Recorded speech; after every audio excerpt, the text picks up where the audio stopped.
ಅದಕ್ಕೋಸ್ಕರ ಇವತ್ತಿನ ಬ್ಲಾಗ್ನ ಸ್ಟಾರ್ಟ್ ಮಾಡ್ತಾ ಇದ್ದೀನಿ. ಫಸ್ಟು ದೇವ್ರಿಗೆ ಪೂಜೆ ಮಾಡಿದೆ, ಎಲ್ಲ ಸ್ನಾನಗಿನ ಎಲ್ಲ ಆಗಿ ಫಸ್ಟು ದೇವ್ರಿಗೆ ಪೂಜೆ ಮಾಡಿ ಇವಾಗ ಕಾಫಿ ಇಟ್ಕೊಂಡಿದ್ದೀನಿ. ಅಲ್ಲಿಗೆ ತಿಂಡಿ ಪ್ಯಾಕ್ ಮಾಡಿ ಇಟ್ಕೊಂಡಿದ್ದೀನಿ, ಹಾಕೋಬೇಕು. ವಾಂಗಿಬಾತ್ ಮಾಡಿದ್ದಾಳೆ ಇವತ್ತು ನಮ್ಮ, ಅದನ್ನು ಹಾಕ್ಕೊಂಡು ಹೋಗಬೇಕು. 2 ಟೈಮ್ ಕೂಡ ಅದನ್ನು ಚೆನ್ನಾಗುತ್ತೆ. ವಾಂಗಿಬಾತು ನನಗೆ ತುಂಬ ಇಷ್ಟನೇ. 2 ಬಾಕ್ಸ್ಗೆ ಹಾಕ್ಕೊಂಡಿದ್ದೀನಿ. ಈಗೊಂದು ಮಧ್ಯಾಹ್ನಕ್ಕೊಂದು 2 ಸ್ಪೂನು ಈ ಬ್ಯಾಗಿಗೆ ಹಾಕೋತಾ ಇದ್ದೀನಿ. ಯಾಕಂದರೆ ಇದಕ್ಕೆಲ್ಲ ಜರ್ಕಿನ್ ಕೂಡ ಹಾಕೋಬೇಕು. ನೈಟ್ ಬರೋದಲ್ವ, ತುಂಬ ಚಳಿ ಇರುತ್ತೆ, ಬರೋಕ್ಕಂತೂ ಅಸಾಧ್ಯ. ಹಾಗೆ ಬರಬೇಕಾದ್ರೆ ನೆನೆ ಎಳ್ನೀರು ತೊಗೊಂಬಂದೆ. ಬರೀ 20 ರೂಪೀಸ್ ಅಷ್ಟೇ ಇಲ್ಲಿ. ನಿಮಗೆ ಹೋಗ್ಬೇಕಾದ್ರೆ ತೋರಿಸ್ತೀನಿ. ಅಲ್ಲಿ ಮತ್ತೆ ಒಂದು ಎಳ್ನೀರು ಕುಡ್ಕೊಂಡೇ ಹೋಗ್ತೀನಿ ಹೋಗ್ಬೇಕಾದ್ರೆ. ಖಾಲಿ ಹೊಟ್ಟೆ ಕುಡಿದ್ರೆ ತುಂಬ ಒಳ್ಳೆಯದು ಅಂತ ಹೇಳ್ತಾರೆ. ಹಾಗೆಯೇ ಯೂರಿನ್ ಇನ್ಫೆಕ್ಷನ್ ಇರೋರಿಗೆ, ಶುಗರ್ ಇರಬಾರ್ದು ಅಷ್ಟೇ, ಯೂರಿನ್ ಇನ್ಫೆಕ್ಷನ್ ಇರೋರಿಗೆ ಎಳ್ನೀರು ತುಂಬ ತುಂಬ ಒಳ್ಳೆಯದು. ಎಳ್ನೀರನ್ನ ಜಾಸ್ತಿ ಕುಡೀರಿ ಅಂತ ಡಾಕ್ಟ್ರು ಕೂಡ ಸಜೆಸ್ಟ್ ಮಾಡ್ತಾರೆ.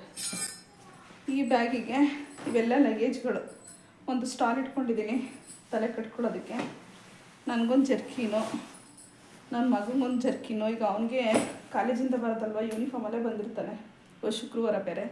ಹಾಗಾಗಿ ಅವನಿಗೆ ಒಂದು ನೈಟ್ ಡ್ರೆಸ್ ಎತ್ಕೋಬೇಕು, ಒಂದು ಶರ್ಟು ಮತ್ತು 3/4 ಏನಾರು ಎತ್ಕೋತೀನಿ. ಎಲ್ಲನೂ ವಾಷಿಂಗ್ ಮಿಷನ್ಗೆ ಒಗೆಯೋದಕ್ಕೆ ಹಾಕಿದ್ದೀನಿ. ಅವನಿಗೆ 2 ನೈಟ್ ಪ್ಯಾಂಟ್ ಎತ್ತಿಟ್ಕೊಂಡಿದ್ದೀನಿ. 2 ಅಲ್ಲ 3 ಬಂದ್ಬಿಟ್ಟಿದೆ. ಅದು ಯಾವುದು ಹಾಕೋತಾನೆ ನನಗೆ ಗೊತ್ತಿಲ್ಲ. ಅದು ನೈಟಲ್ವಾ ಸಖತ್ ಚಳಿ ಇರುತ್ತೆ, ಬರೋದಕ್ಕೆ ಆಗಲ್ಲ, ಆ ರೇಂಜಿಗೆ ಚಳಿ. ಇವತ್ತಂತೂ ಇನ್ನೂ ಚಳಿ. ಒಂದು 3 ದಿನ ಬಿಸ್ತಿತ್ತು, ಇವತ್ತು ಮತ್ತೆ ಚಳಿ. ಈಗ ಮತ್ತೆ ಸ್ವಲ್ಪ ಬಿಸಿಲು ಬರ್ತಾಯಿದೆ. ಸ್ವಲ್ಪ ಬಿಸ್ತಿದ್ರೆ, ಹಗಲಲ್ಲಿ ಸ್ವಲ್ಪ ಬಿಸ್ತಿದ್ರೆ ನೈಟಲ್ಲಿ ಹೆಂಗೋ ತಡ್ಕೊಬೋದು. ಡೇ ಟೈಮಿಂದನೂ ಫುಲ್ಲು ಥಂಡಿ ಇದ್ಬಿಟ್ರೆ ನೈಟಲ್ಲಂತೂ ಇರೋದಕ್ಕೂ ಆಗಲ್ಲ, ಅಷ್ಟು ಥಂಡಿ ಹೊಡಿತಾ ಇರುತ್ತೆ.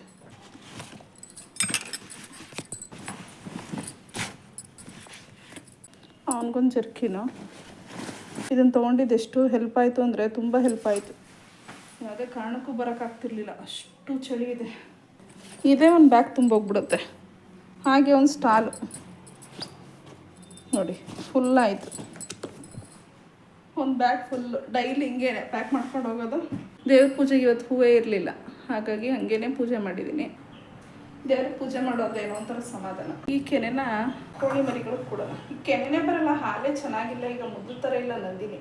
ಅದು ಸ್ವಲ್ಪ ಒಂದು ಲೋಡ್ದಷ್ಟು ಹಾಕಿ ನಿಧಾನಕ್ಕೆ ಸಿಮ್ಮಲ್ಲಿಟ್ಟು ಕುದಿಸಿದ್ರೆ ಒಂಚೂರಾದರೂ ಕೆನೆ ಸಿಗ್ತಾಯಿತ್ತು.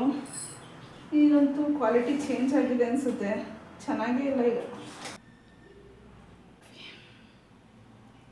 ನನಗೆ 3 ದಿನ ಫುಲ್ಲು ಜ್ವರ ಇತ್ತು. ಅದರಲ್ಲಿ 1 ದಿನ ಮಾತ್ರ ನಾನು ಮೆಡಿಕಲ್ಗೆ ರಜೆ ಮಾಡ್ಕೊಂಡಿದ್ದೆ.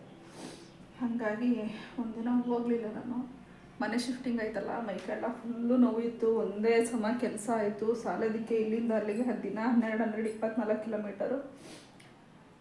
ಡೇ ಟೈಮಲ್ಲಿ, ನೈಟ್ ಟೈಮಲ್ಲೆಲ್ಲ ಓಡಾಡ್ತಿದ್ನಲ್ಲ, ಅದು ತುಂಬ ಚಳಿ ಇರೋ ಟೈಮಲ್ಲಿ ಹಿಂಗೆ ಆಗ್ಬಿಡ್ತು. ನಮಗೂ ಕೂಡ ಮನೆ ಶಿಫ್ಟ್ ಮಾಡಬೇಕಾದ ಅನಿವಾರ್ಯತೆ ಬಂದೇ ಬಿಡ್ತು. ಹಾಗಾಗಿ ಮನೆ ಇಲ್ಲಿಗೆ ಶಿಫ್ಟ್ ಮಾಡಿದ್ವಿ. ನೈಟಲ್ಲೆಲ್ಲ ಓಡಾಡಿದ್ನಲ್ಲ, ಸಖತ್ತು ಗಾಳಿ ಚಳಿ, ಹೀಗಾಗಿ ಒಂದು ಸರಿ ಹುಷಾರು ತಗ್ಬಿಟ್ಟೆ ನಾನು ಹಂಗೇನೆ. ಯಾವಾಗ ಒಂದು ಸರಿ ಮಲಗಿಬಿಡ್ತೀನಿ, ಒಂದು 3 ದಿನ 4 ದಿನ ಅಂದರೆ ವಿಧಿ ಇರಲ್ಲ. ಎಷ್ಟೇ ಹುಷಾರು ತಪ್ಪಿದ್ರು ಹೋಗ್ಲೇಬೇಕು, ಕೆಲ್ಸಕ್ಕೆ ಹೋಗ್ಲೇಬೇಕು. ಯಾಕಂದರೆ ಅಲ್ಲಿ ನಾವೇ ಮೇಯ್ನ್ ಮಾಡ್ಕೊಳ್ಳೋದ್ರಿಂದ, ನಾವೇ ಇರಬೇಕಾಗಿರೋದ್ರಿಂದ ವಿಧಿ ಇರಲ್ಲ, ಹೋಗಲೇಬೇಕಾಯಿತು. ಮೆಡಿಸನ್ ತೊಗೊಂಡೆ ನಾನೇ ಸರಿ ಹೋಗಿದ್ದೀನಿ. ಈಗ ಆಲ್ಮೋಸ್ಟು 80% ರೆಡಿ ಆಗಿದ್ದೀನಿ. ಇನ್ನೊಂದೇನಪ್ಪ ಅಂದರೆ ಜ್ವರ ಬಂದಾಗ ಈ ಸರಿ ಅಂತೂ ಸಖತ್ತು ಒಂಥರ ತಲೆ ಸುತ್ತೋದು, ಮಧ್ಯ ಸುಸ್ತು ಜಾಸ್ತಿ ಇತ್ತು, ಒಳಜ್ವರ ಜಾಸ್ತಿ ಇತ್ತು. ಹಾಗಾಗಿ ಸ್ವಲ್ಪ ಸುಧಾರಿಸ್ಕೊಳ್ಳೋದು ಒಂಚೂರು ಲೇಟ್ ಆಗೋಯ್ತು. ಅಂತೂ 1 ದಿನ ಮಾತ್ರ ರಜೆ ಹಾಕ್ಕೊಂಡಿದ್ದೀನಿ. ಮಕ್ಕಳು ಬಿಡಲಿಲ್ಲ. 1 ದಿನವೂ ರಜೆ ಹಾಕ್ದೇ ರೆಸ್ಟ್ ಮಾಡಿದೆ, ಹೋಗ್ತೀರಾ ಅಂತ ಅಂದ್ಬಿಟ್ಟು ಅವತ್ತು ದಿನ ಫುಲ್ಲು ರೆಸ್ಟಲ್ಲಿದ್ದೆ. ನನ್ನ ದೊಡ್ಡ ಮಗಳು ಬಿಡಲೇ ಇಲ್ಲ ಹೋಗೋದಕ್ಕೆ. ಹಾಗಾಗಿ ಅವತ್ತು ದಿನ ಫುಲ್ಲು ರೆಸ್ಟ್ ಮಾಡಿಕೊಂಡೆ. ನನ್ನ ಮಗ ಡೈಲಿ ಕಾಲೇಜ್ ಮುಗಿಸಿ ಮೆಡಿಕಲ್ಗೆ ಬರ್ತಾಯಿದ್ದ. ಅವನಿಗೆ ಫೋನ್ ಇಲ್ಲ, ಅವನಿಗೆ ಮೆಡಿಕಲ್ಗೆ ಬರಬೇಡ, ಡೈರೆಕ್ಟಾಗಿ ಇಲ್ಲಿಗೆ ಬಾ ಅಂತ ಹೇಳೋದಕ್ಕೂ ಫೋನ್ ಇರಲಿಲ್ಲ. ಸೊ ಹಾಗಾಗಿ ನಾನು ಪಾಪ ಪ್ರಿನ್ಸಿಪಲ್ ಸರ್ಗೆ ಕೇಳಿಕೊಂಡೆ. ಪ್ರಿನ್ಸಿಪಲ್ ಸರ್ ಪಾಪ ಎಲ್ಲದಕ್ಕೂ ನಮಗೆ ತುಂಬ ಹೆಲ್ಪ್ ಮಾಡ್ತಾರೆ ಕೆಲವು ಟೈಮಲ್ಲೆಲ್ಲ. ಹಾಗಾಗಿ ಅವ್ರಿಗೆ ರಿಕ್ವೆಸ್ಟ್ ಮಾಡಿದೆ, ಫೋನ್ ಮಾಡಿ ಅಲ್ಲಿಗೆ ಹೋಗೋದು ಬೇಡ, ಡೈರೆಕ್ಟಾಗಿ ಮನೆಗೆ ಬರೋಕ್ಕೆ ಹೇಳಿ ಅಂತ. ತಕ್ಷಣಕ್ಕೆ ಅವನಿಗೆಲ್ಲ ಫೋನ್ ಮಾಡಿಸಿದ್ರು. 2 ನಿಮಿಷನೂ ಆಗಿರಲಿಲ್ಲ. ಅವ್ರಿಗೂ ನಾನು ಮೆಸೇಜ್ ಹಾಕಿ, ವಾಯ್ಸ್ ಮೆಸೇಜ್ ಹಾಕಿ ತಕ್ಷಣಕ್ಕೆ ಫೋನ್ ಮಾಡಿ ಹೇಳಿಸಿದ್ರು. ತುಂಬ ಒಳ್ಳೆ ಮನುಷ್ಯರು ಅವರು. ಓಕೆ ಫ್ರೆಂಡ್ಸ್, ಇವಾಗ ನಾನು ಮೆಡಿಕಲ್ಗೆ ಹೊರಟಿದ್ದೀನಿ. ಮಧ್ಯದ ದಾರಿನಲ್ಲಿ ಎಳ್ನೀರು ಸಿಗುತ್ತೆ. ಎಳ್ನೀರು ಎಲ್ಲಿ ಸಿಗುತ್ತೆ ಅಂತ ಹೇಳ್ತೀನಿ. ತುಂಬ ಚೀಪ್ ಆ್ಯಂಡ್ ಬೆಸ್ಟು, ಒಳ್ಳೆ ಟೇಸ್ಟ್ ಇತ್ತು. ನೆನ್ನೆ ನನ್ನ ಮಗ 2 ಕುಡ್ದ, ನಾನು 1 ಕುಡ್ದೆ. ಇಲ್ಲಿ ನನ್ನ ಮಕ್ಕಳಿಗೆ ಇಬ್ರಿಗೂ ಒಂದೊಂದು ತೊಗೊಂಬಂದೆ. ಅವ್ರು ಇನ್ನೂ ಕುಡ್ದೇ ಇಲ್ಲ ನೋಡಿ, ಹಂಗೆ ಇತ್ತು, ನಿಮ್ಗೆ ತೋರಿಸಿದ್ನಲ್ಲ. ಈಗ ಹೋಗ್ಬೇಕಾದ್ರೆ ತೋರಿಸ್ತೀನಿ ಎಲ್ಲಿ ಅಂತ ಅಂದ್ಬಿಟ್ಟು, ಎಲ್ಲಿ ಲೊಕೇಟ್ ಆಗಿದೆ ಅಂತ. ತುಂಬ ಚೆನ್ನಾಗಿರುತ್ತೆ, ಒಳ್ಳೆ ಟೇಸ್ಟ್ ಇರುತ್ತೆ. ಅಂದರೆ ಈಗಂತೂ ಕೆಲವು ಕಡೆ ಅಂತೂ ಒಂದೊಂದು ಕಡೆ ಡಿಫ್ರೆನ್ಸ್ ಇರುತ್ತೆ. ಎಳ್ನೀರೆಲ್ಲ 50 ರೂಪಾಯಿ 60 ರೂಪಾಯಿ ಹಿಂಗೆಲ್ಲ ಜಾಸ್ತಿ ಆಗ್ಬಿಟ್ಟಿದೆ. ಅಲ್ಲಿ ಮಾತ್ರ 20 ರುಪೀಸು. ಚೆನ್ನಾಗಿರುತ್ತೆ, ಒಳ್ಳೆ ಗಂಜಿ ಎಳ್ನೀರು ಕೊಡ್ತಾರೆ, ಸೂಪರಾಗಿರುತ್ತೆ. ಹೋಗಿ ನೀವು ಒಂದ್ಸರಿ ಟೇಸ್ಟ್ ಮಾಡಿ. ಮೈಸೂರಲ್ಲಿ ಅದೇ ರೋಡಲ್ಲಿ, ಮೇಯ್ನ್ ರೋಡಲ್ಲೇ, ಇನ್ನೆಲ್ಲೂ ಅಲ್ಲ. Nanjangud Ooty main road ಅನ್ಕೋಬೇಕಾಗುತ್ತೆ.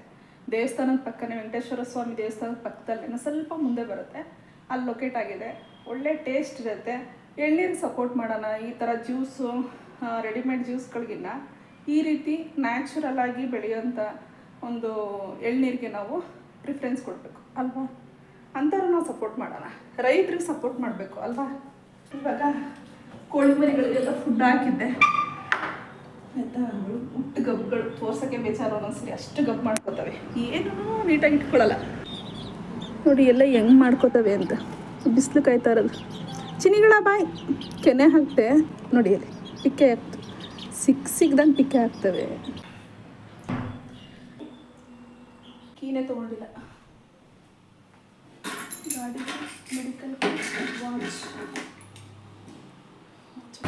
ಇದು ಮೈಸೂರಿಗೆ ಹೋಗೋ ರೋಡು, ಇದು ಊಟಿ, ಮೈಸೂರು ಊಟಿ ರೋಡ್. ಇದು ಇಲ್ಲೇ ತುಂಬ ಚೆನ್ನಾಗಿರುತ್ತೆ. ಬೆಟ್ಟದ ಎದುರುಗಡೆನೇ ಇದೆ.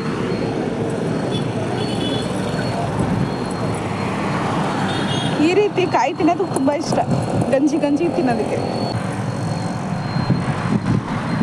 ಓಕೆ ಫ್ರೆಂಡ್ಸ್, ಇವಾಗ ನಾನು ಮಾಡಿರೋ ಬ್ಲಾಗ್ ನಿಮ್ಗೆ ಇಷ್ಟ ಆಯಿತು ಅಂತ ಹೇಳಿದ್ರೆ ಲೈಕ್ ಮಾಡಿ, ಶೇರ್ ಮಾಡಿ, ಕಮೆಂಟ್ ಮಾಡಿ, ಹಾಗೆ ನನ್ನ ಚಾನಲ್ಗೆ ಸಬ್ಸ್ಕ್ರೈಬ್ ಮಾಡಿ. Thank you.